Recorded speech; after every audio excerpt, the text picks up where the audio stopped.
Hello friends, episode के start में दिखाता है यहाँ दोनों जगह ही वेरोनिका पार्क होती है। एक जगह रियल और एक जगह फेक। और फिर यहाँ पर जंग वेरोनिका पार्क की तरह ही एक्टिंग करने लगती है और मिस्टर डू को परेशान करने के लिए वो अपना स्पून नीचे गिरा देती है और कहती है कि प्लीज आप उठा के दे दीजिए ना, मैं आज तक कभी भी नीचे नहीं झुकी हूँ, सब मेरे सर्वेंट से करते हैं। लेकिन मिस्टर डू ही है, वो वेटर से कहकर एक न्यू स्पून मंगा देते हैं। ये सब देखकर जंग को गुस्सा आता है और वो अपने हाथ पर सॉस लगा लेती है और मिस्टर डू से कहती है कि प्लीज आप ये साफ कर दीजिए ना। तभी मिस्टर डू बिना कुछ बोले उसका हाथ साफ कर देते हैं और ये देखकर जंग को बहुत ही ज्यादा अच्छा लगता है।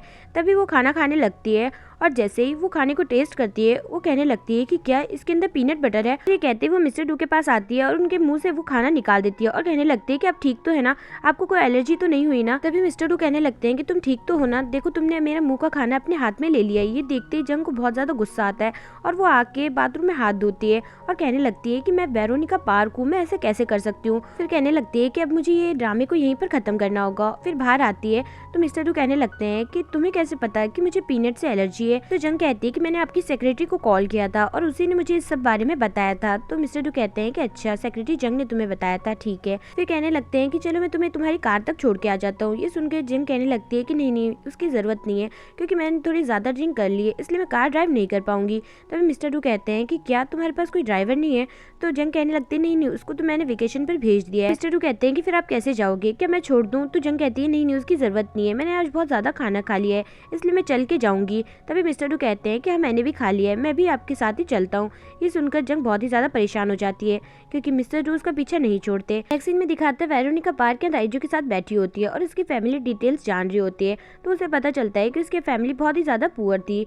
तो वो कहती है कि कोई बात नहीं, मैं तुम्हारी फेस और बॉडी से काम चला लूंगी। नेक्स्ट सीन में दिखाता है ये दोनों यहाँ से जा रहे होते हैं। तो जंग मन में कहने लगती है कि अभी मुझे कहाँ तक छोड़ेंगे, कि घर तक पूरा छोड़कर आएंगे। अभी वहाँ पर बर्फ गिरने लगती है तो जंग तो उन्हें अम्ब्रेला उड़ा देती है और मिस्टर डू से कोट उड़ाने लगते हैं और वो दोनों एक दूसरे को देखने लगते हैं। तभी मिस्टर डू से कोट उड़ाते हैं जिससे जंग को बहुत ही अजीब लगता है। तभी मिस्टर डू उसके हाथ से वो अम्ब्रेला लेते हैं और कहते हैं कि मैं एक जेंटलमैन हूँ और ये अम्ब्रेला मेरे हाथ में होना चाहिए, ना कि तुम्हारे। तभी ये कहकर वो उससे अम्ब्रेला लेते हैं और उनको अपनी इतनी केयर करता देख जंग को बहुत अच्छा लगता है और उसे वो पल याद आता है जब वो मिस्टर डू की केयर करती थी, लेकिन आज वो उसकी कर रहे हैं। ये देखकर उसे बहुत ही अच्छा लगता है। फिर ये दोनों आगे बढ़ने लगते हैं। तभी जंग कहती है कि आपने लंच में क्या खाया था। तो मिस्टर डू कहते हैं कि नहीं, मैंने आज लंच नहीं किया। तो जंग कहती है कि क्यों। तो मिस्टर डू कहते हैं कि क्योंकि मेरी सेक्रेटरी वहाँ पर मौजूद नहीं थी, वही मुझे हमेशा खाना लाकर देती है, लेकिन आज वो नहीं थी इसलिए मैंने नहीं खाया। सुनकर जंग शॉक्ड होती है और कहती है कि आप रेस्टोरेंट या कैफे में जाकर भी तो खा सकते थे ना। तो मिस्टर डू कहते हैं कि नहीं, मैं बहुत ज्यादा थक गया था इसलिए मैं नहीं गया। तभी जंग कहने लगती है कि मेरे पास स्ट्रेस दूर करने का एक फॉर्मूला है और तभी वो उनके हाथ को प्रेस करने लगती है और कहने लगती है कि इससे आपकी स्ट्रेस और थकान सब कुछ दूर हो जाएगी। यही सब करते मिस्टर डू उसे देख रहे होते हैं और मन में कहने लगते हैं कि काश मैं इसे देख पाता। तभी जंग उन्हें देखती है और कहती है कि आप मुझे ऐसे घूर क्यों रहे हो। तो मिस्टर डू कहते हैं कि मैंने जैसा तुम्हारे बारे में एक्सपेक्ट किया था तुम मुझसे बिल्कुल अलग हो। ये सुनकर जंग फटाफट उनका हाथ छोड़ देती है और फटाफट यहाँ से टैक्सी पकड़ के उन्हें बाय बोलकर चली जाती है और यहाँ पर खड़े होकर मिस्टर डू मुस्कुरा रहे होते हैं। टैक्सी का दिखाता है जंग ऑफिस आती है और मिस्टर डू से आंखें नहीं मिला पा रही होती है और कोई भी काम के लिए जाने लगती है, लेकिन मिस्टर डू उसे वहीं पर रोक लेते हैं और जाने नहीं देते। तभी उसे वेरोनिका पार्क का कॉल आता है और वो फटाफट यहाँ पर आती है। वेरोनिका पार्क कहती है कि तुम कल वहाँ पर गई थी ना, तुमने सब हैंडल कर लिया ना अच्छे से। तभी जंग कहती है कि हाँ, मैंने हैंडल तो कर लिया है, लेकिन आप प्लीज मेरे बारे में बॉस को कुछ भी मत बताना कि मैं आप बन के गई थी, आप यही कहना है कि आप ही वहाँ पर आई थी। वेरोनिका पार्क कहती है ठीक है, मैं सब कुछ समझ गई, अब तुम जल्दी से उसके नंबर मुझे दो। तभी जंग ये सुनकर कहती है कि क्या आपको मेरे बॉस के नंबर चाहिए। तो वेरोनिका पार्क कहती है कि नहीं, तुम्हारे बॉस के नहीं, उस लड़के के जिससे मैं मिलने के लिए गई थी। और यहीं पर सीन कट जाता है।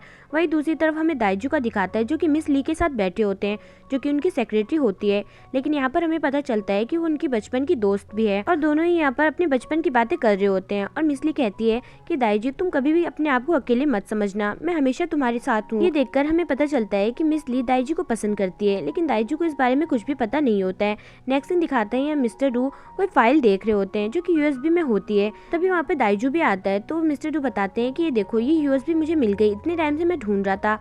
फिर मिस्टर डू कहने लगते हैं कि चलो अब तुम अपना सीक्रेट मुझे बताओ, मैं बहुत ही बेसब्री से वेट कर रहा हूँ वो सुनने के लिए। तभी दाइजू कहता है कि मैं इस कंपनी से रिजाइन दे रहा हूँ। ये सुनते मिस्टर डू शॉक्ड होते हैं और कहते हैं कि तुमने इतना बड़ा डिसीजन लेने से पहले मुझसे डिस्कस भी नहीं किया, तुम ऐसे कैसे कर सकते हो। तो दाइजू कहता है कि हमें साथ में काम करते हुए कितने साल हो गए, अब मैं चाहता हूँ कि मैं अलग बिजनेस स्टार्ट करूँ। इस बात से मिस्टर डू सहमत नहीं होते और मना करके उसे जाने लगते हैं। तभी दाइजू खड़ा होता है और कहने लगता है कि तुम कब से मुझे अपने नौकरों की तरह मानने लग गए। ये सुनकर मिस्टर डू शॉक्ड होते हैं और उसे कुछ भी नहीं कहते और वहाँ से चले जाते हैं। नेक्स्ट सीन दिखाता है ऑफिस की लाइट्स गई हुई होती हैं और यहाँ पर जंगसू मिस्टर डू के जाने का वेट कर रहा होता है और जैसे ही मिस्टर डू वहाँ से जाते हैं जंगसू अंदर आकर उसी यूएसबी को चुराने लगता है, लेकिन तभी मिस्टर डू को याद आता है कि उन्होंने अपनी कार की ऑफिस में भूल के आ गए और इसीलिए वो यहाँ पर आते हैं और इस लड़के को देखते हैं, जिसे देखकर उन्हें उसी रात का इंसिडेंट याद आता है और वो इसे पहचान जाते हैं और कहने लगते हैं कि तुम वही क्रिमिनल हो ना। ये कहते हुए उसे मारने लगते हैं। तभी वहाँ पर जंग आती है और कहने लगती है कि आप क्या कर रहे हो, ये तो आपका ड्राइवर है। ये कहते हैं मिस्टर डू शॉक्ड होते हैं और उससे पूछने लगते हैं कि तुम यहाँ पर क्या कर रहे हो, तुम तो जा चुके थे ना। तभी ये बताता है कि मैं यहाँ पर इलेक्ट्रिसिटी ठीक करने आया था, मुझे पता है कि कैसे ठीक होती है। फिर मिस्टर डू कुछ और पूछने लगते हैं, उससे पहले ही जंग कहने लगती है कि बॉस खून, और ये कहते हैं सीन यहीं कट जाता है। नेक्स्ट सीन दिखाता है यहाँ मिस्टर डू हॉस्पिटल में होते हैं और डॉक्टर को इनसे पूछ रहे होते हैं कि अभी भी तुम्हें किसी की शक्ल दिखती है कि नहीं दिखती है। तो मिस्टर डू कहते हैं कि सिर्फ एक ही इंसान की दिखती है और ये सब वो जंग को देखते हुए कह रहे होते हैं।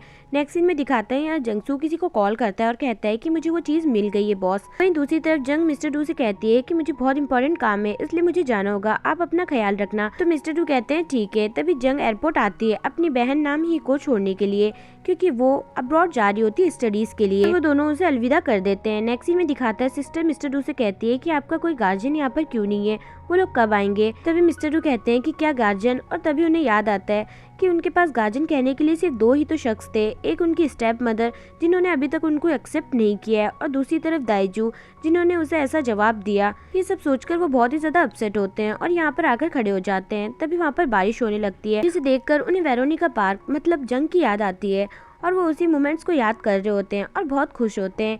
तभी उसका फेस बनाने लगते हैं और कहने लगते हैं कि वो कैसी दिखती होगी और बार बार उसी का फेस बनाते मिटाते और बहुत ज्यादा खुश होते हैं। वहीं दूसरी तरफ जंग भी मिस्टर डू के साथ बिताए हुए मोमेंट्स को याद कर रही होती है और कहने लगती है कि पता नहीं मिस्टर डू भी क्या कर रहे होंगे और इन दोनों को ही नहीं पता कि ये दोनों एक दूसरे के बारे में ही सोच रहे हैं। नेक्स्ट डे का दिखाते हैं यहाँ मिस्टर डू डॉक्टर गू के पास आते हैं और कहते हैं कि क्या अभी तक इसका कुछ इलाज मिला कि नहीं मिला, अगर आपको सर्जरी करनी है तो सर्जरी कर दीजिए। तो वहाँ पर आई न्यू डॉक्टर कहने लगती है कि हम सर्जरी करने को तो कर देंगे लेकिन उससे भी आपको साइड इफेक्ट्स हो सकते हैं।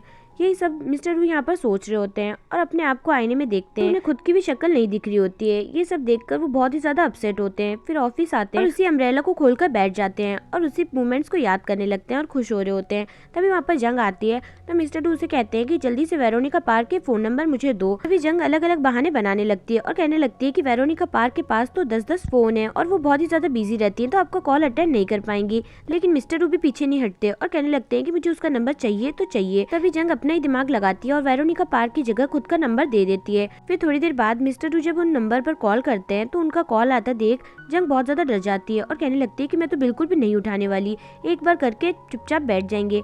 लेकिन मिस्टर डू उसे कंटिन्यूअसली बार बार कॉल करते रहते हैं। गलती से जंग वो कॉल अटेंड कर लेती है। तभी मिस्टर डू कहने लगते हैं कि क्या मैं आज आपसे मिल सकता हूँ। तो जंग कहने लगती है कि क्यों।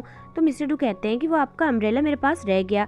तभी जंग वेरोनिका पार्क की स्टाइल में कहने लगती है कि ऐसे अम्ब्रेलास तो मैं रोज डस्टबिन में डाल के आती हूँ, आपके पास भी कोई डस्टबिन होगा, जाके फेंक के आ जाओ। तो मिस्टर डू कहते हैं कि नहीं, मैं ऐसा नहीं कर सकता, मैं आपकी अमानत आपको लौटा दूंगा आपके ऑफिस आकर। तभी जंग कहने लगती है कि नहीं नहीं, ऑफिस आने की जरूरत नहीं है, हम कहीं बाहर मिल लेंगे। ये बातें वो यहाँ पर बोल ही रही होती है। तभी मिस्टर डू वहाँ पर आ जाते हैं, जिन्हें देखकर वो अपना फोन अंदर रख देती है और मिस्टर डू भी कहने लगते हैं हाँ हाँ ठीक है तुम आ जाना। फिर मिस्टर डू जंग से कहने लगते हैं कि तुम अभी किससे बात कर रही थी। तो जंग कहती है कि नहीं नहीं किसी से नहीं, मैं तो काम कर रही थी।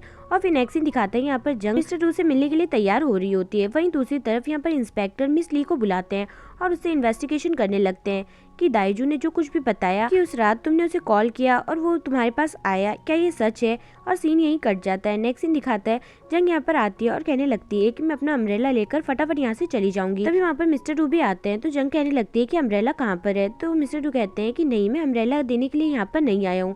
तो जंग कहती है कि फिर आप यहाँ पर क्यों आए हो। तो मिस्टर डू हंसने लगते हैं और कहने लगते हैं कि जब भी मैं तुम्हारे साथ होता हूँ मुझे बहुत ही अच्छा फील होता है। और वो मुस्कुराने लगते हैं। इसे देखकर हमें पता चलता है कि उन्हें वेरोनिका पार्क मतलब जंग से प्यार हो गया है। और यहीं पर हमारा एपिसोड खत्म होता है। सो फ्रेंड्स, वीडियो पसंद आई हो तो प्लीज कमेंट करके मुझे जरूर बताएं और वीडियो को लाइक और चैनल को सब्सक्राइब करना ना भूलें, जिससे कि लेटेस्ट अपडेट्स आपको मिलती रहें। सो कीप वॉचिंग, ख्याल रखिएगा, बाय बाय।